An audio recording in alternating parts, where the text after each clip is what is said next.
Salam la famille, j'espère que vous allez bien. Quant à moi, je rends grâce au tout créateur. Alors, je tourne cette vidéo pour vous expliquer comment utiliser le code QR qui a été récemment publié le 29 novembre passé. Donc, la Code Team a envoyé le message sur les écrans d'accueil après avoir lancé la session de minage. Bref, sur ce jour, vous verrez quand même cette notification sur votre application de minage Pi. Alors, donc suite à cela, la Code Team vraiment a porté importance sur l'option de QR. Donc, c'est ce que nous allons développer dans cette vidéo. Donc, la vidéo serait peut-être un peu longue, mais ça serait vraiment expliqué de long en large. C'est ça aussi l'objectif. Comme vous le voyez, vous pouvez scanner un code QR pour payer Pi dans le commerce local dès maintenant. Intégrer Pi dans le commerce local et les transactions P2P n'a jamais été aussi simple. Avec la nouvelle fonctionnalité QR Code depuis Wallet, découvrez un moyen transparent d'envoyer et de recevoir Pi d'un simple toucher et scanner. Il est parfait pour effectuer les transactions sécurisées sur la blockchain tout étant très pratique pour les entreprises qui souhaitent intégrer les paiements Pi. Donc, il y avait une vidéo. La vidéo est bien, est un peu courte et en anglais. Donc, dans cette vidéo, je vais expliquer de long en large toutes les fonctionnalités parce que, mis à part l'option code QR, il y a aussi certaines fonctionnalités qui sont utiles que nous devons expliquer également. Donc, ici, c'est le test. Là, c'est mon canal de Telegram qui est ouvert à tout le monde. Si vous avez des préoccupations, vous pouvez intégrer, le lien sera en description. Vous intégrez facilement et puis dès que vous avez un souci, vous écrivez dans le forum. Je ferai le plaisir de vous répondre. Alors, donc c'est par là nous allons commencer. Pour le faire, là, nous allons nous rendre rapidement dans notre wallet. Donc, nous sommes dans notre wallet déjà. Nous nous rendons déjà dans l'application Pi Browser. Puis, nous allons se connecter à notre portefeuille wallet. Donc, l'option QR Code a été ajoutée vraiment pour faciliter la transaction. Parce que quoi? Si cela n'était pas ajouté, il va falloir toujours que les gens puissent vous envoyer, avant d'effectuer un paiement, il faut que l'intéressé puisse vous envoyer sa clé publique, peut-être via un canal social, que ce soit WhatsApp, Telegram, peu importe. Donc, et cela vraiment ne va pas faciliter un peu les transactions. Donc, le mode QR Code maintenant est vraiment la bienvenue pour faciliter vraiment la rapidité en termes de transactions dans l'écosystème Pi Network. Donc, nous allons nous connecter et on va cliquer juste notre wallet. Puis, vous mettez vos 24 mots ou si vous avez créé un système de verrouillage par empreinte, vous utilisez le système de verrouillage. Là, moi, j'utilise le système de verrouillage. Et puis, voilà, je suis dans mon portefeuille dans quelques secondes. Donc, nous attendons le chargement. Donc, c'est vraiment sécurisé d'utiliser aussi l'empreinte si votre téléphone a la fonction d'empreinte. Au cas où le téléphone n'a pas de fonction d'empreinte, c'est pas grave. Donc, vous pouvez utiliser vos 24 mots pour déverrouiller votre portefeuille, votre wallet. Donc, pour entre parenthèses, je vous demande vraiment de conserver les 24 mots de votre wallet.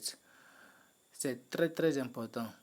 Avec ce système, au début, avec déjà les 24 mots, l'intéressé a déjà accès à vos Pi migrés dans votre wallet. Alors que si nous allons voir un peu les systèmes de mobile money, MTN et tout, en tout cas ça dépend de votre pays, Airtel Money ou bien Move Money, bref.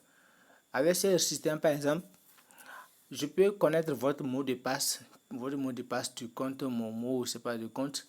Mais avant d'avoir accès au fond, il faut que j'ai accès maintenant à votre SIM, à votre puce, en quelque sorte, je ne sais pas quel terme vous utilisez.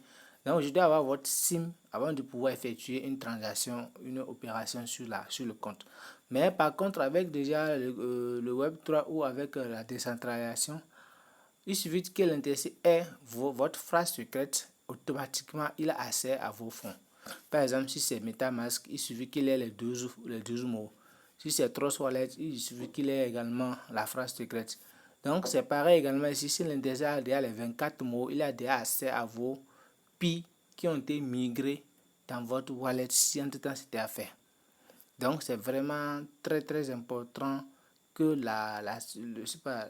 de garder sérieusement en lieu sur ces 24 mots. Il y a plusieurs manières de conserver comment on appelle, de conserver vos 24 mots. Peut-être que je vais tourner une vidéo explicitement juste pour expliquer comment conserver vos 24 mots. Alors on va prendre des exemples et le faire ensemble par la grâce de Dieu. Alors nous allons rapidement démontrer ici comment utiliser l'option QR code et également les différentes fonctions qui en fait partie. Ici, comme vous le voyez, c'est mon sort de TestPi. Donc, nous allons utiliser mon sort de TestPi. Alors, ici, la différence qui fait entre le sort TestPi et le vrai est que si vous êtes ici, vous voyez que ici, quand c'est TestPi, c'est au rouge, mais quand c'est ManagePi, c'est au vert, le point est au vert. Alors, à part ça également, ici, là, quand c'est les pi migrés, les vrais pi en quelque sorte, vous verrez à ce niveau notification et non à dit test pi. Donc si c'est les vrais, vous verrez notification et ici ne change pas. Désolé. Et là, désolé.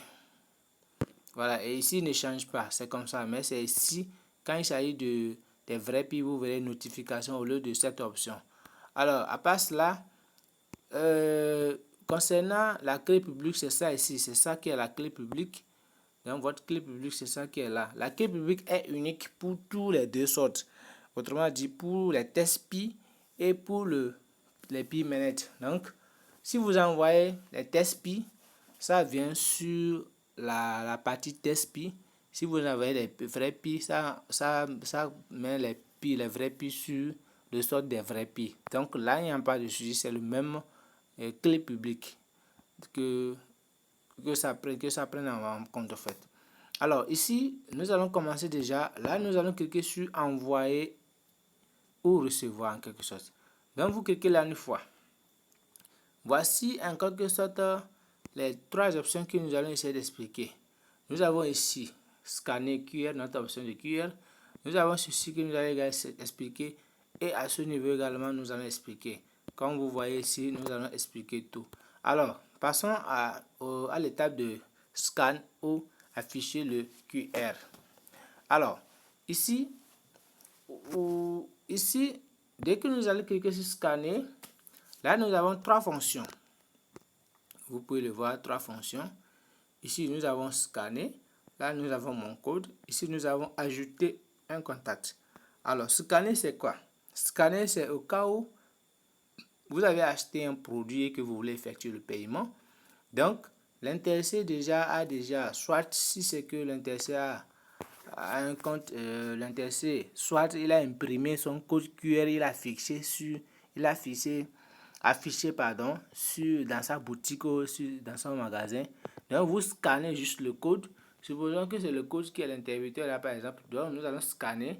Vous scannez le code, puis automatiquement vous envoyez les pi qui vaut au montant, au produit que vous avez acheté. Donc, on va prendre un exemple palpable.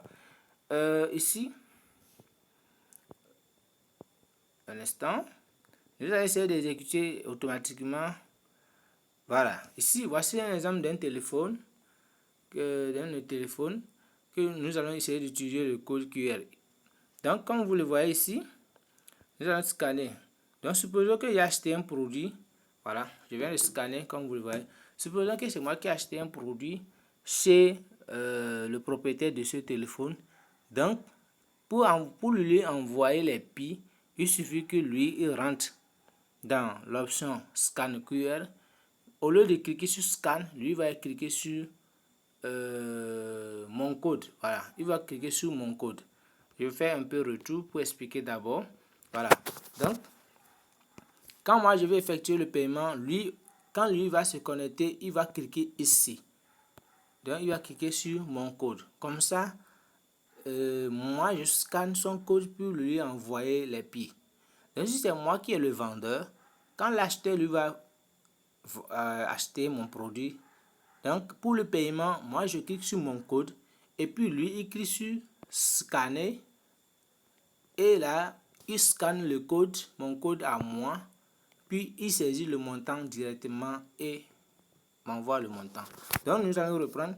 Supposons que c'est moi l'acheteur et que c'est le propriétaire du téléphone qui est le vendeur. Donc là, moi, je vais effectuer le paiement. Donc, voilà, il a affiché son code et moi, je scanne. Comme vous voyez, là, je scanne. Voilà. Une fois scanné, puis je saisis le montant ici rapidement en test P. Donc, je peux supposer que bon, là, ce que j'ai acheté vaut peut-être 0,00006 pi intelligent. Voilà. Donc, une fois que je suis prêt, voici les frais qui sont en bas et tout et tout. Et une fois que je suis prêt, je vais cliquer sur simplement envoyer. Je clique sur simplement envoyer. Voilà. Je clique sur envoyer. Et puis voilà, un peu on me demande le destinataire reçoit et les frais. Donc ici, je vais cliquer sur confirmer. Donc je clique sur confirmer. Vous voyez que c'est très simple. J'ai pas besoin qu'il m'envoie son code, son adresse publique par WhatsApp, par Telegram, par je sais pas quoi.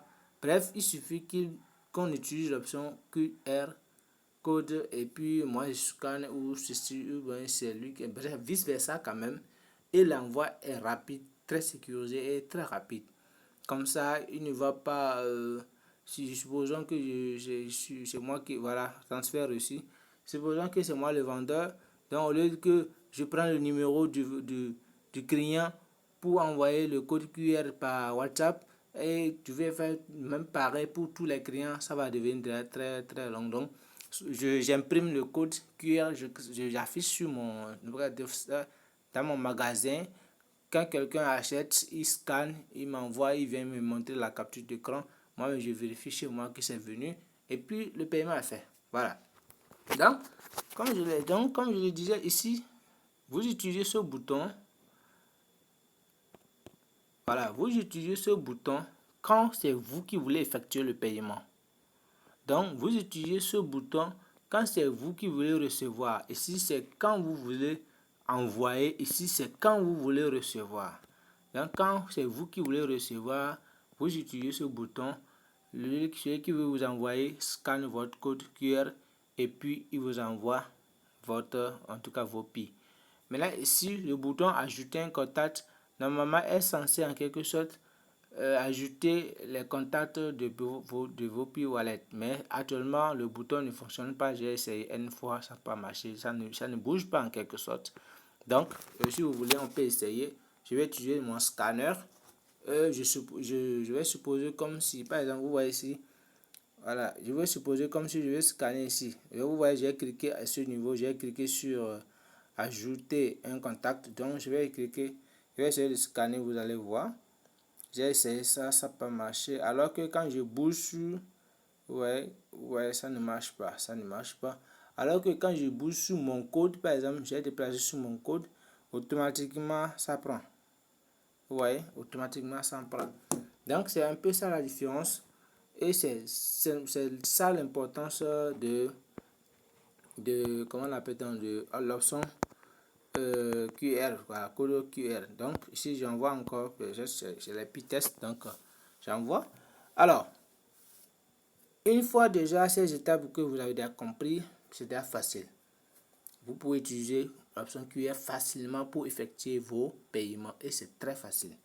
Alors, nous allons expliquer les deux options qui sont en bas que je juge moi utile. Alors, nous faisons. Alors, je vais essayer d'expliquer ici aussi.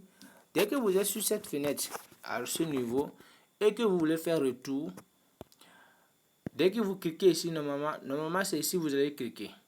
Mais quand vous êtes sur la partie scanner, dès que vous cliquez là, le retour ne marche pas. Ça reste toujours ici. Mais avant que vous puissiez retourner là où vous avez quitté, là vous pouvez cliquer sur le X. Voilà. Dès que vous cliquez sur le X, ça vous ramène automatiquement sur mon code. Ou soit, dès que vous êtes sur scanner, au lieu de cliquer sur le X, ça va venir. Au lieu de cliquer sur le X, vous cliquez vous-même ici, mon code. Donc, dès que vous cliquez sur mon code ou bien ajouter un contact, en ce moment, vous cliquez ici une fois seulement, une fois sur cette touche et vous êtes maintenant à la page d'accueil. Mais n'utilisez pas le bouton retour de votre téléphone. Je ne sais pas si vous voyez le mien. Peut-être n'utilisez pas le bouton retour de votre téléphone. Voilà. Donc ici maintenant, on a fini avec cette option. Scanner ou afficher le QR code. C'est ça le plus important, le thème à développer. Alors nous allons expliquer également comment utiliser ici et puis comment utiliser ici. Quelle est l'utilité à ce niveau. Alors ici c'est quoi? Ajouter manuellement l'adresse du wallet. Ici c'était la rubrique. C'était ce que nous utilisions avant.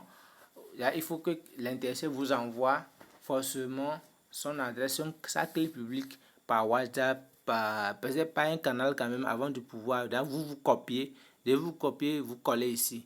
Exemple, je vais essayer je suppose que quand je vais scanner, un instant, exemple, je vais utiliser un exemple, je scanne, vous allez voir. Voilà, donc je suppose que ce code-ci, on m'a envoyé, donc je copie. Je suppose que ici, c'est dans WhatsApp, je suis allé copier.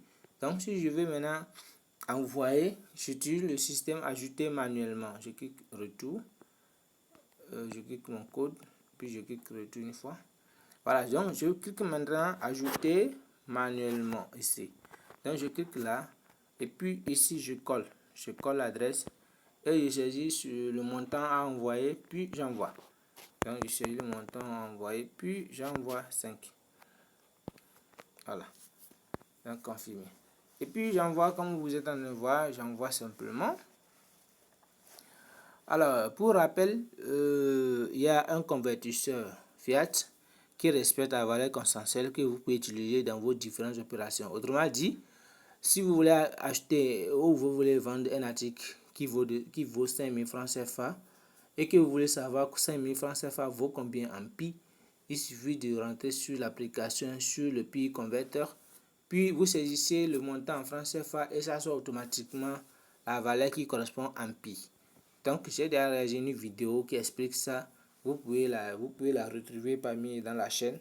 Peut-être je vais laisser aussi le lien en description pour ceux qui veulent également maîtriser un peu comment utiliser cette application. C'est vraiment utile et c'est vraiment important dans surtout les différentes achats que nous aurons à effectuer un peu ou même dans les ventes aussi.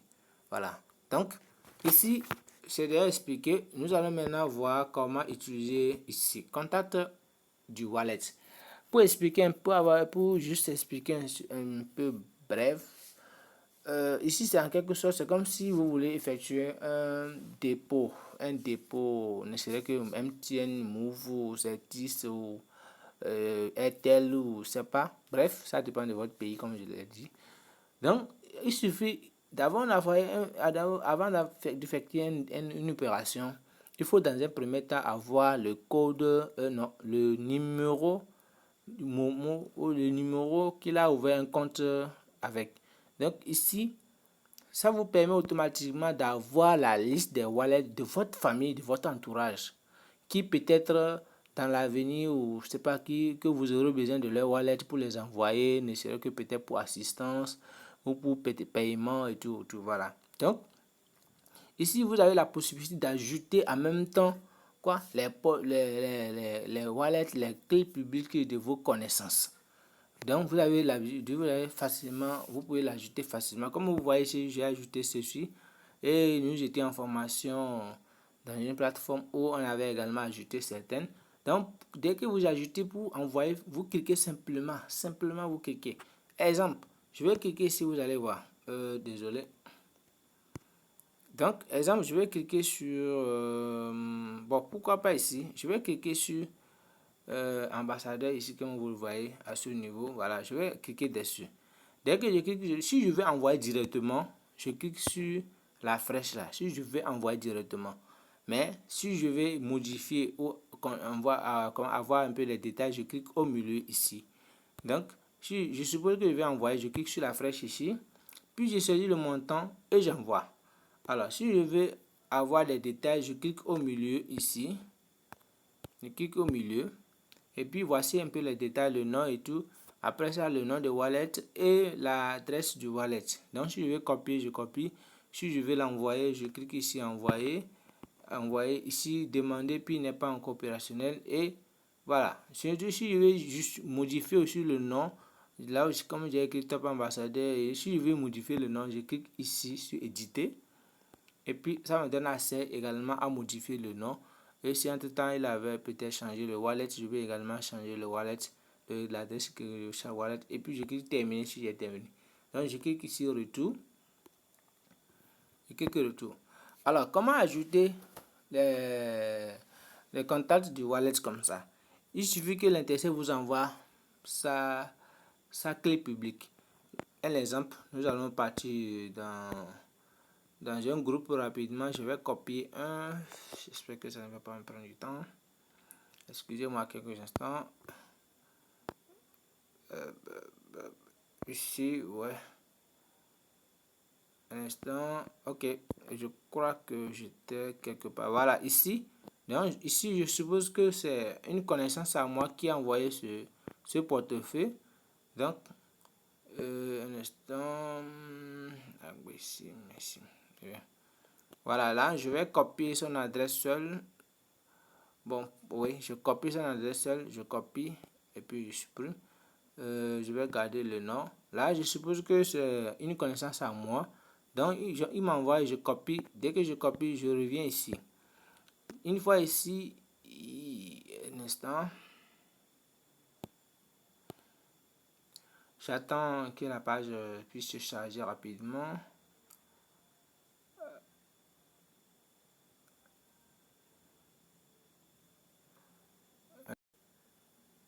Alors, la page est chargée. Donc, une fois que j'ai déjà copié, je clique ici. Ajouter un nouveau. Je clique là. Et puis ici, je colle quoi? Je colle son adresse publique que j'ai copié là-bas. Je colle. Là, je vais décoller. Là, on me dit le nom de wallet. Donc, je vais utiliser le nom du propriétaire. Donc, pour voir le nom, je vais repartir ici. C'est bien Agbesi Mesme. Voilà. Donc, c'est le nom. Agbesi. Supposons que Agbesi, je crois que c'est ça.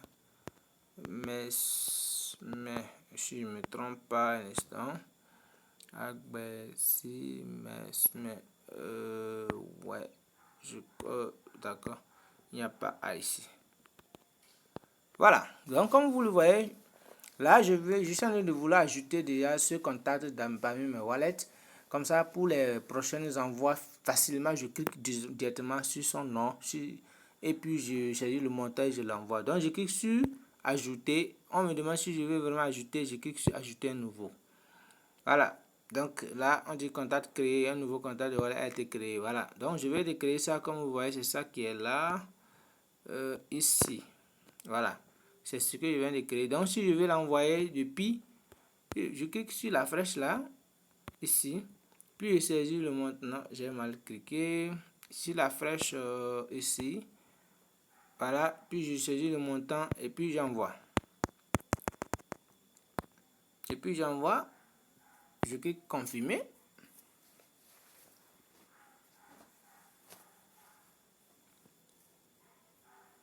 On attend la validation. Un instant. Ouais, ça va aller.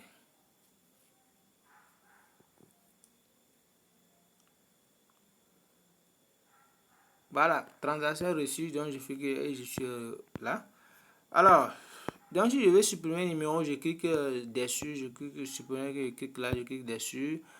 Et puis, je clique ici et je supprime tout. Je supprime ici, comme vous voyez.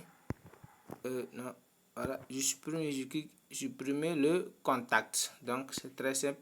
Je clique là et puis le contact est supprimé. Donc, voici comment utiliser ces trois fonctions. J'espère que tout a été bien expliqué. J'espère que je n'ai rien oublié à ajouter. Voilà, donc ce que je voulais ajouter également, c'est quoi? Utiliser ces fonctions, c'est vraiment utile. D'accord? Supposons que, par exemple, j'ai l'habitude, ou peut-être j'ai l'habitude d'aller acheter des médicaments dans une pharmacie ou bien dans un supermarché, ou bien bref, dans un magasin où je suis peut-être un peu fréquent. Donc pour faciliter les envois pour les prochains achats, je fais quoi? Je scanne le code, je scanne le code. Une fois que je vais là-bas, je scanne le code. Vous allez voir avec moi. Je scanne le code comme je l'ai scanné, supposons que c'est sur le mur. Je scanne. Là, je ne sais pas que je vais envoyer. Je vais juste ajouter déjà cette pharmacie, ce magasin dans mes contacts. Donc, je copie. Comme vous voyez, je copie. Et puis, je clique ici pour faire retour. Encore retour. Mon code. Et puis, je fais retour encore une fois.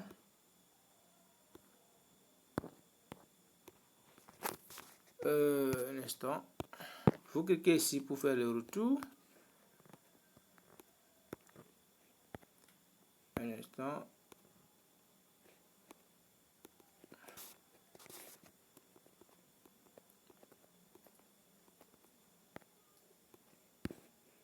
Bon, apparemment quelque chose s'était mal passé. Je viens. Je vais rescanner à nouveau. Je rescanne à nouveau. Voilà. Donc ici, je fais quoi? Je copie, comme je l'avais déjà copié. Une fois là, je vais cliquer sur retour ici. Je clique sur retour. Puis je vais cliquer sur mon code. Et puis je clique encore sur retour une fois. Voilà. Donc, pour ajouter ce magasin ou cette pharmacie, je clique sur nouveau. Puis je colle. Je suppose que c'est l'adresse du, comment on appelle-t-on, de la pharmacie. Donc ici, je clique sur, je saisis le nom, je suppose que c'est la pharmacie, bon, Boyer par exemple, ici, le milieu, il y a une pharmacie qui s'appelle Boyer. Donc je vais faire la pharmacie Boyer ou pharmacie de Carrefour, bref, un truc du genre. Donc, je clique sur ajouter, puis ajouter nouveau. Ouais, erreur, pourquoi? Parce que déjà c'est un wallet, c'est une clé publique d'une personne que j'ai déjà ajoutée dans mes contacts. C'est pourquoi j'ai dit que vous avez déjà ajouté cette adresse à vos contacts. Donc, c'est juste un truc du genre qu'on fait. Donc, je sais pas, vous mettez le nom comme ça et puis vous ajoutez. Comme ça, pour les prochains achats, supposons que c'est la pharmacie là qui est en bas ici, supposons que c'est la pharmacie là qui est en bas. Donc après l'achat, on me dit que peut-être c'est 0,00004 pi. Voilà, donc je clique là. Au lieu de scanner à nouveau à chaque fois, non, j'ai déjà ça dans mes contacts. Je clique là, puis il s'agit le montant. 0,0004, je saisis le montant. Et puis je clique envoyer. Et puis j'envoie. Voilà, j'envoie. Et puis j'attends que l'opération soit validée. Une fois validée, je vais juste les montrer, voilà, je viens d'affecter déjà le dépôt, voilà. Donc, lui va vérifier à son niveau et puis il va confirmer. Si c'est qu'il n'arrive pas à se retrouver, moi je vais dans mon historique, je fais encore le tout.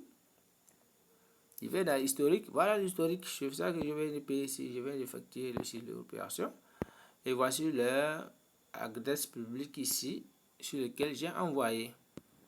Voilà, leur date et tout, tout est là en fait.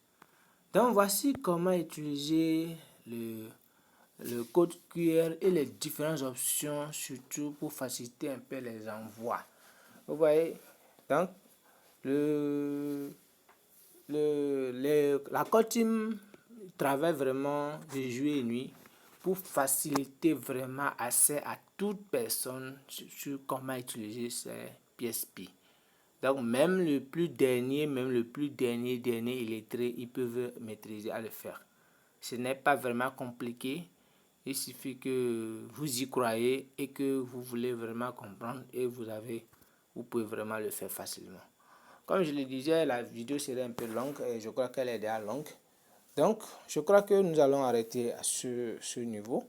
Et pour les prochaines fois, peut-être je vais réagir à une vidéo de comment retrouver une transaction effectuée sur la blockchain. Parce que tout ce que j'ai eu à faire aujourd'hui, par exemple, toutes les transactions que j'ai eu à faire, vous pouvez le voir, tout est repérable sur la blockchain. Et personne ne peut supprimer, personne jusqu'à la fin des temps. En fait, c'est ça un peu la force de la blockchain. Personne ne peut supprimer, tu peux toujours retrouver ces opérations, ces traces à l'heure ou tout, même si l'historique ici, je n'arrive pas à comprendre l'historique.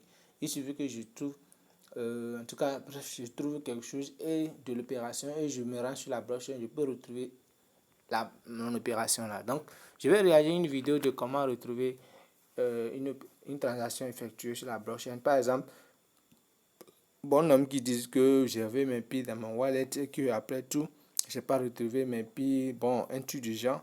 Donc, s'il avait toujours les 24 mots que quelqu'un avait utilisé son wallet, il peut retrouver la transaction, la référence de la transaction dans l'historique et utiliser maintenant, en tout cas, une référence pour voir ça a été envoyé vers qui et tout ça, quoi. Donc, je crois que cette vidéo vous serait utile. N'hésitez pas à rejoindre le canal Telegram pour qu'on puisse mieux encore s'échanger sur plusieurs sujets. Alors, on se dit à la prochaine vidéo.